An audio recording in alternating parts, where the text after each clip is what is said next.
Olá pessoal, tudo bem? Meu nome é Tayane, sejam bem-vindos ao meu canal. Eu sou nutricionista e hoje eu tô aqui para conversar com você sobre a pirâmide alimentar, né? Acho que todos nós já vimos a pirâmide alimentar, seja na escola, seja na internet, ou a gente já viu uma foto em algum lugar, mas ela é basicamente utilizada como uma forma para ensinar os leigos, ensinar as pessoas como deve organizar a alimentação. Só que a pirâmide alimentar que a gente utiliza hoje em dia, ou pelo menos a gente estava utilizando até agora de uns anos para cá, ela tem se mostrado um pouco ineficiente. Por quê? Porque nós temos seguido essa recomendação de consumir várias porções de carboidrato e farináceos ao longo do dia, e nós estamos vivendo hoje uma situação muito problemática de doenças crônicas não transmissíveis, como diabetes, obesidade, hipertensão, até mesmo câncer e outras doenças, não é verdade?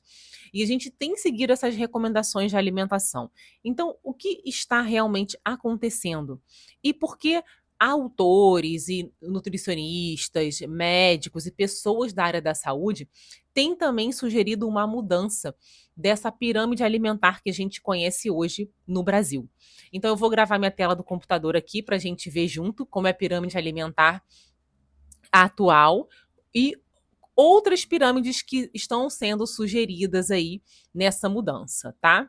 Essa que vocês estão vendo aí é a nossa pirâmide alimentar que a gente utiliza hoje no Brasil, tá? Então, como você pode ver, ela consiste basicamente em cereais, tubérculo e raízes de 5 a 9 porções. É bastante coisa. Você imagina a gente consumir um monte de porção de pão. Né? A alimentação hoje do brasileiro ele é baseado em carboidratos de má qualidade. Então, acorda, já come pão, no lanche come pão, às vezes no almoço tem coisas relacionadas a pão e farináceos, então, ou muitos industrializados, que também tem farinha de trigo, também tem glúten, né? Glúten está em todo lugar, por isso que a gente precisa buscar conhecimento, porque até onde a gente não imagina tem glúten. Então, a nossa alimentação tem sido baseada nisso, nos farináceos, nos cereais, e a gente hoje encontra pessoas que estão verdadeiramente doentes por causa da má alimentação, seguindo essas recomendações aqui de excesso de carboidrato, tá? E aí, na segunda linha, a gente tem as hortaliças e as frutas, que muito bom, maravilhoso, excelente. A gente só tem que analisar se a pessoa tem realmente algum problema de saúde, e aí a gente teria que fazer uma restrição, de repente, de algumas frutas por um tempo, não é verdade? Para melhorar esse quadro de saúde, tá? Frutas, gente, são saudáveis, as frutas são ótimas, mas a gente também tem que ter sabedoria e inteligência para poder consumir as frutas de uma forma adequada. Então, não ficar bebendo suco da fruta todos os dias, porque pode sim ter bastante carboidrato, tá? De vez em quando eu posso. Você tá saudável? Você é uma pessoa que pratica atividade? Você tá no seu peso? Então, ok. Procure não tomar o suco sozinho. Após uma refeição seria o ideal, após um lanche com proteína, né? Aí você toma lá o seu suco se você gosta, mas não todos os dias, como uma rotina, tá? Mas muito, muito legal essa porção aí de frutas. Essa porção de hortaliças aqui, 5 porções ao dia, gente, maravilhoso. Ah, eu quero consumir mais porção de hortaliça, eu posso? Com certeza.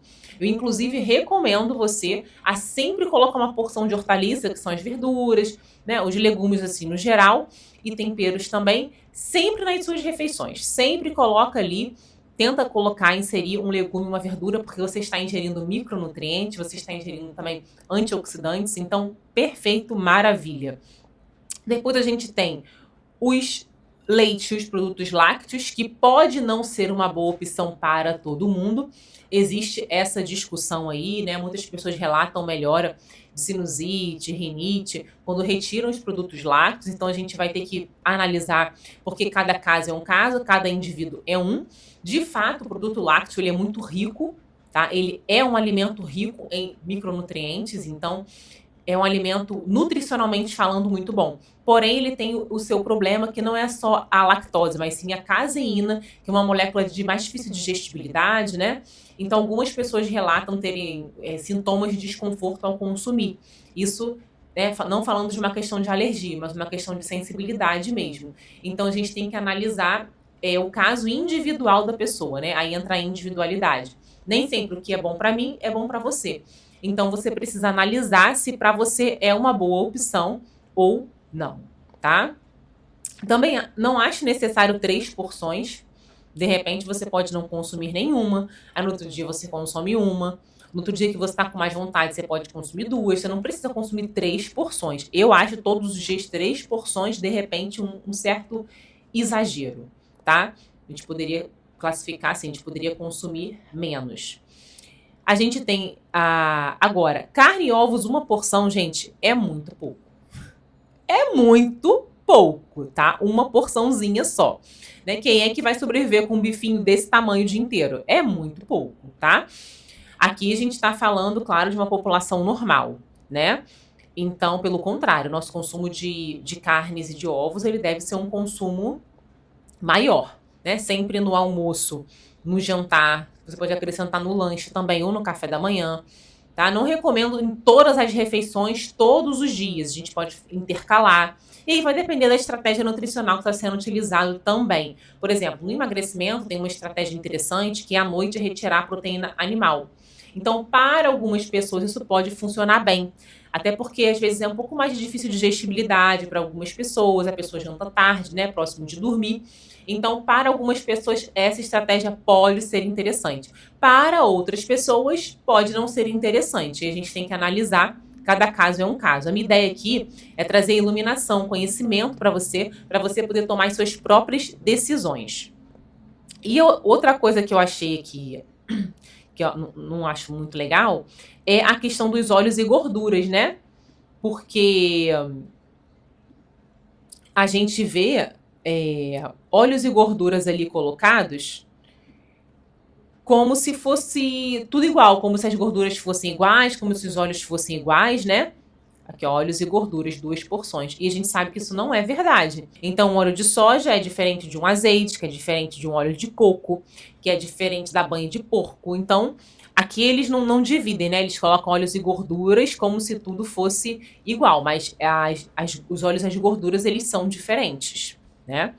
E a gente tem aqui as leguminosas na última, aqui do ladinho, né? Do lado direito aqui, abaixo dos açúcares e doces. 1 porção também. Isso aqui, gente, é bem discutível, tá? Não ficou feio? Isso aqui é bem discutível. Por quê? Porque aí entra a questão da individualidade, né? Individualidade de cada pessoa, tá? Então, nem todo mundo se sente bem consumindo feijão, por exemplo, né? Algumas pessoas reclamam de gases, estufamento, não cai bem. Já se a gente está falando de um vegetariano, não vai ter como a gente não colocar leguminosas, né? Aí não vai ter como.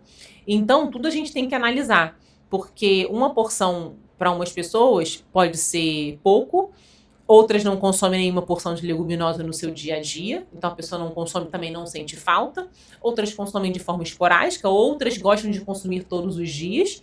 Então tudo a gente vai ter que analisar e ver como vai se encaixar, tá? Uma coisa também interessante, a gente também tem que analisar, muitas vezes, a questão financeira da família, né? Porque vamos supor, se a gente pega aqui feijão, por exemplo, feijão é um alimento que rende, né? Feijão é um alimento acessível, ele promove saciedade, ele tem fibras, ele tem um pouco de proteína também, ele também tem carboidrato. Então é um alimento acessível para as pessoas. Dependendo da condição financeira daquela família, daquela pessoa, a gente vai precisar incluir sim um feijão. E aí tudo vai depender, né, do qual é o objetivo da pessoa, qual é a renda, que tipo de público a gente está trabalhando, a gente está falando. Isso também vai influenciar na escolha, né, do prato e da combinação de alimentos. Isso também é um fator que acaba pesando sim, tá? Aí a gente tem algumas sugestões de autores, de pessoas, de profissionais da área que estão sugerindo essa mudança da pirâmide alimentar do Brasil. Eu achei bem interessante isso daqui da Tucunduva, que é bem conhecida no nosso meio de nutrição, autora de livros, né? E aí a gente tem aquilo que ela sugeriu. Aqui a gente tem as plantas não convencionais, comestíveis, que são, às vezes, plantas que a gente não tem o hábito de consumir. Por isso que elas são não convencionais. As pessoas não têm esse hábito, eu confesso que eu também não tenho. Acho muito interessante. Ela colocou a questão dos temperos. Tempero, gente, maravilhoso. Consuma temperos, gente. Coloque temperos na sua alimentação como uma rotina. E a ingestão de líquidos, importantíssimo. Isso aqui não pode faltar a quantidade de água suficiente pra gente, tá? Ela colocou vários temperos aqui, né? Cúrcuma, gengibre, as plantas, uma pimenta, muito interessante. E do outro lado a gente tem a atividade física, porque não tem como ter saúde sem mexer o corpo, sem atividade física, principalmente treino de força. Tá? Não sei se esse bonequinho foi proposital, mas o treino de força ele é muito importante. Deixa eu escrever aqui para vocês, que é a musculação, tá? Força. Gente, é difícil escrever assim, não é fácil não. Tá, treino de força. Aí a gente tem depois frutas, legumes e as verduras, 6 porções, perfeito, perfeito, muito bom. Deixa eu botar uma corzinha aqui melhor pra gente trabalhar. Perfeito, frutas, legumes e verduras, 6 porções, ótimo. Depois a gente tem os cereais, 6 porções, não sei, eu ainda acho que pode ser muito, na minha opinião.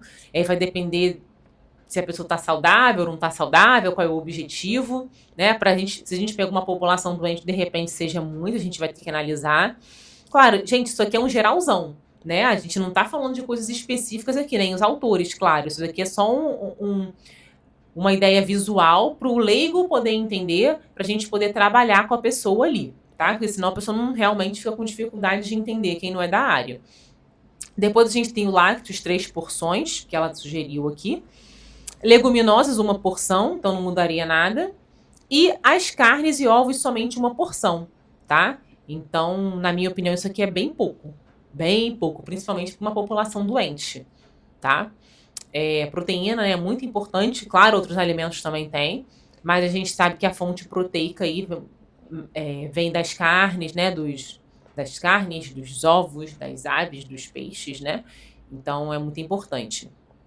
E em cima a gente tem seriam as gorduras, as nozes, as castanhas, aquilo que a gente já conversou naquela outra pirâmide. Mas já melhorou bastante, né? Já deu aquela mudada, já tirou aquele monte de porção ali de cereal e colocou os temperos que são realmente muitas vezes esquecidos pelas pessoas. E por último a gente tem essa opção aqui de Harvard. E eles colocam aqui na base os exercícios, né, e tal, maravilhoso, excelente.